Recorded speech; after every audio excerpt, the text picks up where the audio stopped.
Hi student, हमारा आज का जो टॉपिक है वो है एविडेंस ऑफ एवोल्यूशन। सबसे पहली बात ये है कि मैंने ये जो चैप्टर स्टार्ट किया हुआ है एवोल्यूशन का, इसके अंदर मैंने आपको डिफरेंट चीज़ें जो हैं वो डिस्कस की, डिफरेंट चीज़ों के बारे में बताया। मैंने आपको लामार्किज्म के बारे में बताया, उसके बाद डार्विनिज़म के बारे में बताया, न्यू डार्विनिज़म के बारे में बताया। तो बहुत से ऐसे स्टूडेंट जो कहते हैं कि सर आपने बताया कि एवोल्यूशन का प्रोसेस होता है, लेकिन इसके कोई एविडेंस भी हैं, इसके कोई सबूत भी हैं। तो आज हम उन कुछ एविडेंस की बात करेंगे जो वाकई ही ये बताते हैं कि एवोल्यूशन हुआ। सबसे पहली बात ये है कि जब भी आप एविडेंस ऑफ एवोल्यूशन की बात करते हैं तो सबसे पहला पॉइंट है बायोजियोग्राफी, उसके बाद है फॉसल रैकेट, उसके बाद है कंपैरेटिव एनाटमी, उसके बाद है कंपैरेटिव एम्ब्रियोलॉजी, उसके बाद है मोलेक्युलर बायोलॉजी। तो फिर बात यह है कि हमारे पास एविडेंस ऑफ एवोल्यूशन में मैंने आपको 5 डिफरेंट टॉपिक पे डिस्कशन करनी है और बताना है कि एवोल्यूशन के क्या क्या एविडेंस हैं। लेकिन वो उसमें से जो सबसे इंटरेस्टिंग और इम्पॉर्टेंट जो हैं वो स्टार्ट वाले 2 हैं। एक है बायोजियोग्राफी, उसके बाद है फॉसल रैकेट। दोनों ही बड़े इंटरेस्टिंग हैं। सबसे पहले मैं इसको डिस्कस करूंगा। स्टूडेंट, पहला जो एविडेंस है वो है बायोजियोग्राफी। ये जो बायोजियोग्राफी है, आप अगर इसके मीनिंग देखें तो आपको पता है कि बायो मीन होता है लाइफ, और जियो का मतलब होता है अर्थ, और ग्राफी का मतलब होता है डिस्ट्रीब्यूशन। ठीक है जी, ग्राफी का मतलब होता है डिस्ट्रीब्यूशन। तो हमारे पास अर्थ के ऊपर लाइफ की जो डिस्ट्रीब्यूशन होती है उसको हम बोलते हैं बायोजियोग्राफी। स्टूडेंट, बायोजियोग्राफी को एक्सप्लेन करने के लिए आपको ये अर्थ के ज़रा मैप को देखना होगा। ये मेरे पास है साउथ अमेरिका और ये है नॉर्थ अमेरिका, और इसके टॉप पे इधर कुछ कनाडा, ग्रीनलैंड, इस तरह के कंट्री हैं। अगर आप मैप को देखें तो इसके ऊपर नॉर्वे, रीजन्स, ग्रीनलैंड वगैरह है। इसी तरह अफ्रीका, और यहाँ पे ये है जी यूरोप, यूरोप, एशिया, ऑस्ट्रेलिया। अब ये जो अर्थ का मैप है, इसके ऊपर ये जो बड़े बड़े खुश्की के टुकड़े हैं जिनको हम बरे-आज़म भी कहते हैं, आपको पता है कि इनके ऊपर डिफरेंट स्पीशीज़ पाई जाती हैं। साउथ अमेरिका वाली जो स्पीशीज़ हैं वो अफ्रीका से डिफरेंट है, अफ्रीका वाली एशिया से डिफरेंट है, एशिया वाली नॉर्थ अमेरिका से डिफरेंट है। तो ये जो बात को गौर से सुनिएगा, ये जो हमारे पास पूरा जो प्लैनेट है, प्लैनेट के ऊपर जो बड़े बड़े खुश्की के टुकड़े हैं, इनके ऊपर पाई जाने वाली जो स्पीशीज़ हैं जो डिफरेंट हैं।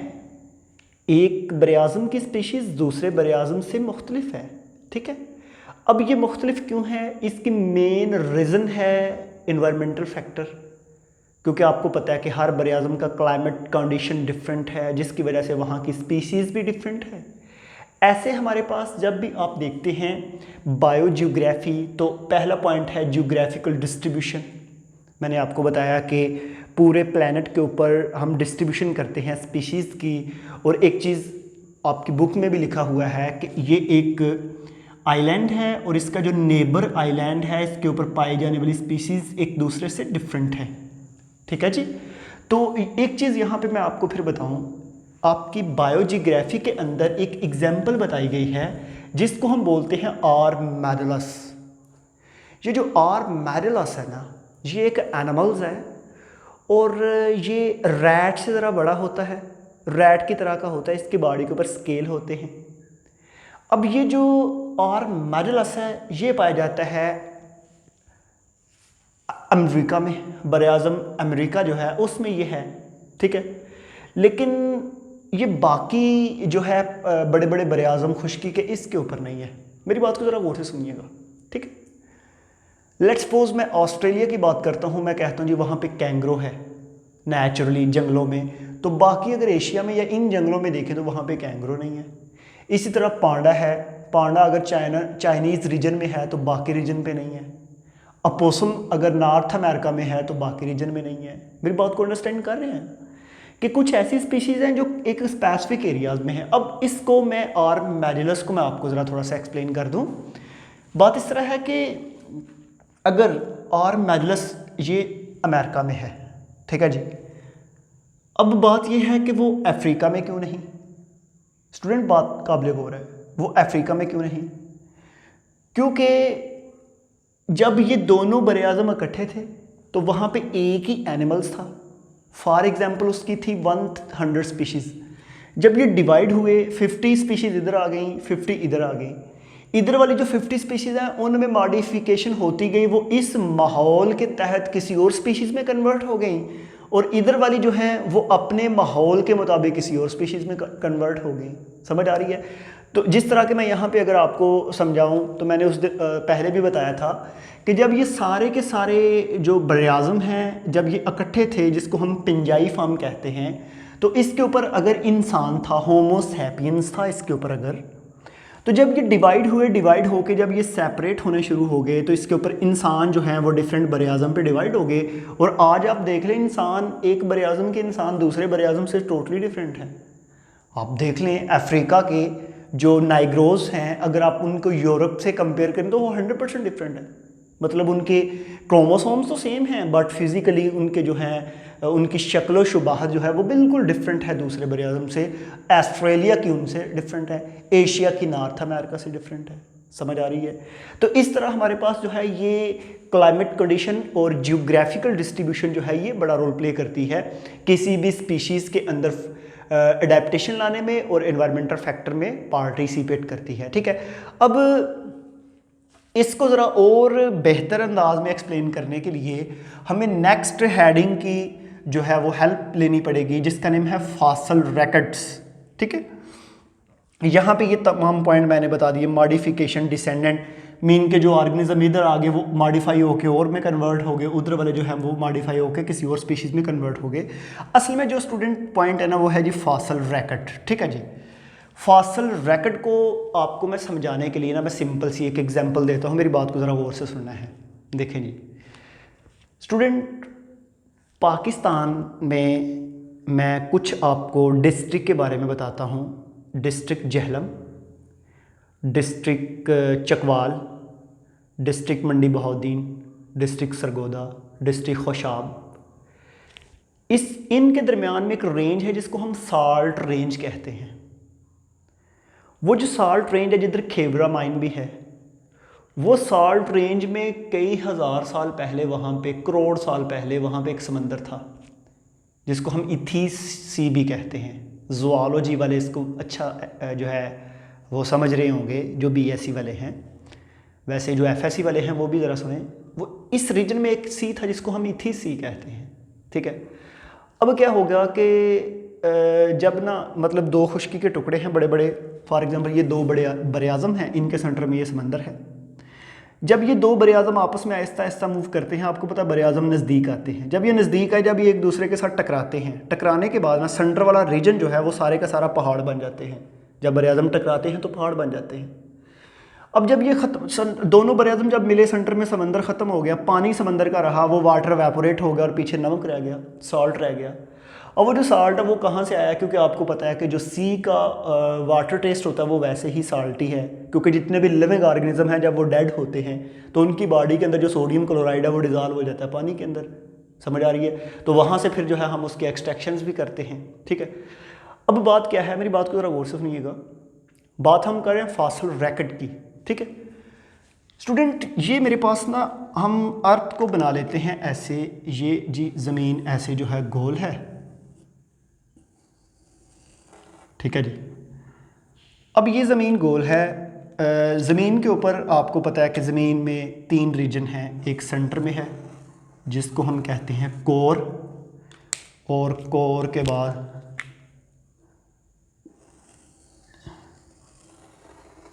देखें जी ये जो सबसे बाहर है इसको हम बोलते हैं क्रस्ट। ठीक है जी, क्रस्ट के बाद ये जो है इसको हम बोलते हैं मेंटल, और ये जो बिल्कुल सेंटर में है इसको हम बोलते हैं कोर। ठीक है जी, अब ये जो मेंटल है और कोर है, इसके अंदर तो मतलब टेम्परेचर भी ज़्यादा है, लाइफ भी पॉसिबल नहीं है। ये जो ऊपर वाला रीजन है ना, क्रस्ट वाला, इस क्रस्ट के अंदर लाइफ मौजूद है। इसके अंदर, इसके सॉइल के अंदर मतलब लिविंग ऑर्गेनिज्म भी हैं और मतलब छोटे माइक्रो ऑर्गेनिज्म, वायरस वगैरह, और इसके ऊपर हम रहते हैं। हमारे जितने भी प्लांट हैं हम ग्रो करते हैं। फॉर एग्जांपल ये प्लांट है, हमने ये ग्रो किया, ये प्लांट की रूट क्रस्ट के अंदर जाती हैं, ठीक है जी। इसका मतलब जो है, इसका मतलब फिर ये हो गया कि ज़मीन के ऊपर जितने भी लिविंग ऑर्गेनिज्म मरते हैं ना, वो भी ज़मीन के अंदर इधर ही दफन होते हैं, ठीक है। तो ज़मीन के अंदर जितने भी फॉसल्स हैं जो ज़मीन के अंदर दफन होते हैं, वो तकरीबन क्रस्ट के अंदर ही हैं फॉसल। अब मेरी बात को ज़रा गौर से सुनिएगा स्टूडेंट, ये जो क्रस्ट है ना, अगर हम इसको देख लें, इतने को, ये वाला जो रीजन है, ठीक है, इसमें ना हमने क्या देखा कि फॉसल्स देखे। जो सबसे नीचे हमें फॉसल्स मिले वो हैं फिशेस के, सबसे नीचे, मतलब मैं वर्टिब्रेट्स की बात कर रहा हूँ, वैसे तो सबसे नीचे हमें मिलते हैं बैक्टीरिया के, फिशेस के। इस फिशेस के फॉसल्स के अंदर ना तो एम्फीबियन के फॉसल हैं, ना ही बर्ड्स के हैं, ना ही मैमल्स के हैं, ना ही एनिमल्स के हैं। इसका मतलब है उस वक्त अर्थ के ऊपर जस्ट फिशेस थी, क्योंकि फॉसल्स ही जस्ट फिशेस के हैं। उसके बाद ऊपर वाली लेयर को जब हमने देखा तो इसमें फिशेस के भी हैं और एम्फीबियन के भी हैं। इसका मतलब है फिशेस के बाद कौन सी स्पीशीज बन गई है, एम्फीबियन बन गया। इसी तरह ऊपर वाले में देखा तो ऊपर में फिर बाद में फिशेस के हैं, एम्फीबियन के हैं, रेप्टाइल के हैं, 3 तरह की स्पीशीज। इसी तरह आहिस्ता से जब हमने टॉप वाली लेयर देखी ना, तो उसमें हमें ह्यूमन के फॉसल्स भी मिले। तो मुझे ये बताएं कि ये जो सबसे नीचे वाली लेयर है, तब इंसान मौजूद नहीं था इस अर्थ के ऊपर, उस वक्त जस्ट फिशेस थी। ज़मीन जो है, साइंटिस्ट जो हैं, एवोल्यूशनिस्ट, वो यही बात बताते हैं कि जब भी हम देखते हैं तो लाइफ क्योंकि टेरेस्ट्रियल इकोसिस्टम में आई ही एक्वाटिक से थी, मीन के पानी से खुश्की पे आई। सबसे पहले फिशेस बनी, उन्हीं फिशेस के अंदर मॉडिफिकेशन हुई तो वो एम्फीबियन बने, एम्फीबियन के बाद रेप्टाइल बने, रेप्टाइल से बर्ड्स भी बने और मैमल भी बने। और यही असल में बड़ा कंट्रोवर्शियल पॉइंट है। जितने भी रिलीजियंस हैं, वो बीइंग अ मुस्लिम, जुइज़म, हिंदुइज़्म, कोई भी है, ये जो हम कहते हैं कि हर चीज़ के जोड़े बने, हर चीज़ ज़मीन के ऊपर इकट्ठी आई, तो साइंटिस्ट ये कहते हैं कि अगर इकट्ठी आई तो ये जो सबसे नीचे वाली लेयर है, सेडिमेंट्स है, उसके अंदर हमें फिर बाकी स्पीशीज़ के क्यों नहीं फॉसल्स मिलते, जस्ट फिशेस के हैं। मेरी बात को ज़रा अंडरस्टैंड करें, ज़रा समझ आ रही है।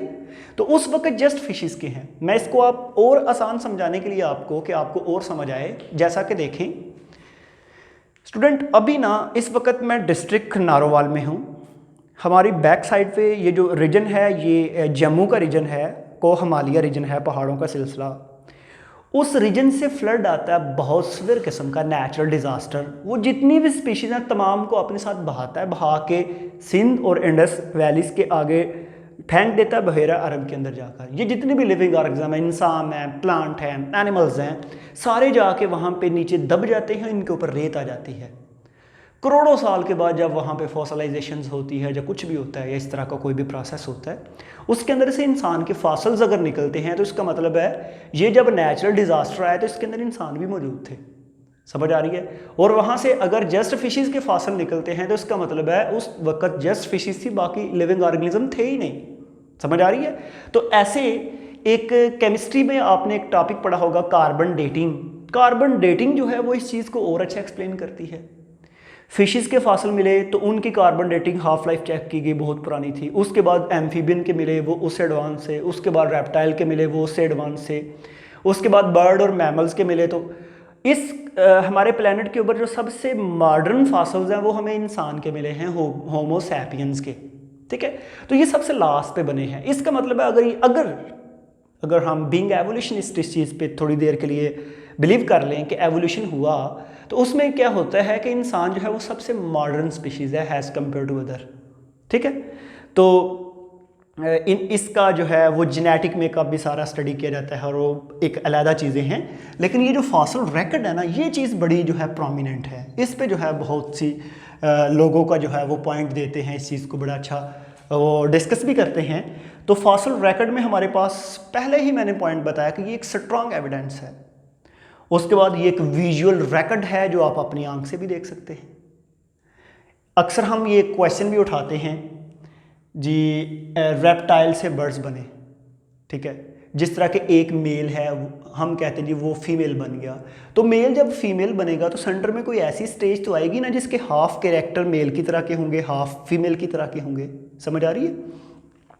ऐसे ही रेप्टाइल जब बर्ड्स में बने तो कुछ हमारे पास ऐसे एनिमल्स भी हैं, ऐसे ऑर्गेनिज्म भी हैं जिसके आधे कैरेक्टर रेप्टाइल की तरह के हैं, आधे बर्ड्स की तरह के हैं। आपने सुना होगा आर्कियोप्टेरिक्स। मैट्रिक में आपने फर्स्ट ईयर के चैप्टर 10 किंगडम एनिमला के अंदर आपने क्लास एवेज चैप्टर 10 में पढ़ी, उसमें बताया गया है कि जो आर्कियोप्टेरिक्स है ये कुछ ऐसे एनिमल्स हैं जिसके पर हैं। अब आपको पता है जिनके विंग हो उनकी चोंच होती है परिंदों की, लेकिन उनकी चोंच नहीं है, उनके जबड़े हैं, जबड़ों के अंदर दांत है। तो ये वाला जबड़ों के अंदर दांत वाला कैरेक्टर किसकी तरह मिल रहा है? रेप्टाइल की तरह, विंग वाला बर्ड्स की तरह। तो दोनों वाले कैरेक्टर इसके अंदर मौजूद है। इस तरह के फॉसिल्स भी हमें मिले, तो इसका मतलब है वाकई ही एवोल्यूशन का प्रोसेस हुआ है। समझ आ रही है? किसी ना किसी हद तक। तो मैंने उस दिन भी बताया था कि एवोल्यूशन अगर हम कोई भी रिलीजियंस को ले लेते हैं, बेशक हम मुस्लिम हैं, मुस्लिम को ले लेते हैं हम, अगर हम मुस्लिम रिलीजियंस की बात कर लें, अगर हम कहते हैं जी अल्लाह ताला ने इंसान को पेड़ की फॉर्म में पैदा किया, तो जितना मेरे पास नॉलेज है, जो मैंने स्टडी किया, वो ये है कि हज़रत आदम को आज से 8000 मीन के 7800 ईयर्स पहले जो है वो ज़मीन पे उतारा गया। अगर वो 8000 साल पहले हज़रत आदम उतारे हैं तो आज इंसान कितनी वैरायटी का है, कितने कलर हैं उसके, कितने पैटर्न हैं। तो मैंने बताया एवोल्यूशन जो स्पेसिएशंस होती है इसके लिए तो मिलियन ईयर्स लगते हैं, ठीक है। तो अगर 8000 साल में इतनी चेंज आ जाती है तो अगले पता नहीं 80,000 में कितनी चेंज आ जानी है, ठीक है जी। तो ये हमारे पास था फॉसिल रैकेट्स का। इसी तरह प्रो कैरियोटिक सेल से यू कैरियोटिक सेल जो बनते हैं, इसका एवोल्यूशन भी मौजूद है, इसके एविडेंस मौजूद हैं। मैंने एक टॉपिक आपको पढ़ाया था कि evolution from prokaryote to eukaryotic cells. तो इनके बाकायदा हमारे पास जो है एविडेंस मौजूद हैं, क्योंकि आपको पता है फॉसिल्स 3 तरह के होते हैं, trace, cast and mould fossils, ठीक है। तो ट्रेस फॉसिल्स में कोई बॉडी के पार्ट या कुछ जो है स्पोर्स या इस तरह का कोई चीज़ रह जाती है जिससे हम उससे आइडेंटिफाई करते हैं वो किस तरह के ऑर्गेनिज्म होंगे। तो ये था एक पॉइंट है क्रोनोलॉजिकल अपीयरेंस, मीन के तारीख वार अपीयरेंस जो होती है। सबसे पहले फिशेस के फॉसिल्स हैं, फिर एम्फीबियन के, फिर रेप्टाइल, बर्ड्स, मैमल्स और हॉर्स के फॉसिल्स तो बाकायदा डिस्कस किए जाते हैं। मैंने भी इसको बीएससी में ज़ूलॉजी के अंदर पढ़ा और आप भी पढ़ेंगे हॉर्स के फॉसिल्स के बारे में। हॉर्स का पूरा एक पैटर्न बनता है, समझ आ रही है? पूरा एक पैटर्न बनता है। मैं आपको एक चीज़ बताऊं यहाँ पे, मेरी बात को ज़रा गौर से सुनिएगा, पॉइंट छोड़ने वाला नहीं है, ज़रा गौर से सुने। मैंने पहले भी एक दफ़ा शायद एग्जांपल दे चुका हूँ, एक दफ़ा फिर रिपीट कर रहा हूँ। इस साइड पे मैं खड़ा हूँ, उस साइड पे आप खड़े हैं, सेंटर में ज़मीन के 2 हिस्से हो जाते हैं, वो बरे-आज़म अलहदा, ये बरे-आज़म अलहदा। आपकी साइड पे भी फॉसिल इंसान के मौजूद हैं, मेरी साइड पे भी फॉसिल मौजूद हैं। काबिल गौर बात है। आपका बरे-आज़म चला जाता हज़ारों किलोमीटर दूर, मेरा बरे-आज़म इधर को चला जाता पानी के अंदर मूव करके, ठीक है। आज से 10 मिलियन या 20 मिलियन बाद कोई साइंटिस्ट आता है, वो आपकी एरिया में स्टडी करता है और मेरे एरिया में स्टडी करता है। कोई भी स्पीशीज़ आपस में नहीं मिल रही, मतलब ना इधर मिल रही है ना उधर मिल रही है। इसका मतलब है आप उस एनवायरनमेंट के मुताबिक चेंज हो चुके हैं, मैं इस एनवायरनमेंट के मुताबिक चेंज हो चुका हूँ। लेकिन क्या होता है कि जब वो फॉसिल रैकेट की स्टडी करता है तो वहाँ पे भी फॉसिल्स मिलते हैं ह्यूमन के और इधर भी मिलते हैं, वो बिल्कुल एक जैसे हैं। इसका मतलब ये है कि वो जो स्पीशीज़ चेंज हो गई हैं और इधर वाली जो स्पीशीज़ चेंज हो गई हैं, इनके एंसेस्ट्रल एक जैसे थे। जिस तरह के हम बार बार इसमें फॉसिल रैकेट के अंदर चीज़ को डिस्कस करते हैं कि जो हमारे पास बायोजियोग्राफी के अंदर स्पीशीज़ चेंज हो गई हैं, जब हम उनके एंसेस्ट्रल के फॉसिल्स देखते हैं तो वो हमें एक जैसे मिलते हैं। वो डार्विन ने जब आया था साउथ अमेरिका और अफ्रीका के अंदर, जब उसने फॉसिल स्टडी किए तो फॉसिल एक जैसे निकल रहे हैं, लेकिन आगे स्पीशीज़ डिफरेंट है। आगे स्पीशीज़ अफ्रीका और साउथ अमेरिका की एक जैसी नहीं है। उसने कहा कि ये सेंटर में जब ये ड्रिफ्टिंग हुई तो ये जब बरे-आज़म दूर दूर आए तो स्पीशीज़ के अंदर चेंज आ गई, इन्वायरमेंटल क्लाइमेट चेंज की वजह से उनके अंदर चेंज आ गई, तो वो इन्वायरमेंट के साथ चेंज हो गए। और अगर आप उनके जब ये इकट्ठे थे तो इनके एंसेस्ट्रल एक जैसे थे, इसलिए इनके फॉसिल्स भी एक जैसे हैं। तो ये मेरे पास जो है 2 पॉइंट्स थे एवोल्यूशन के, एविडेंस के, तो जिसको मैंने आपको बताया। उम्मीद है आपको इसकी समझ आई होगी। तो आज हम अपने टॉपिक को यहाँ पे वाइंड अप करते हैं। आज के लिए थैंक यू।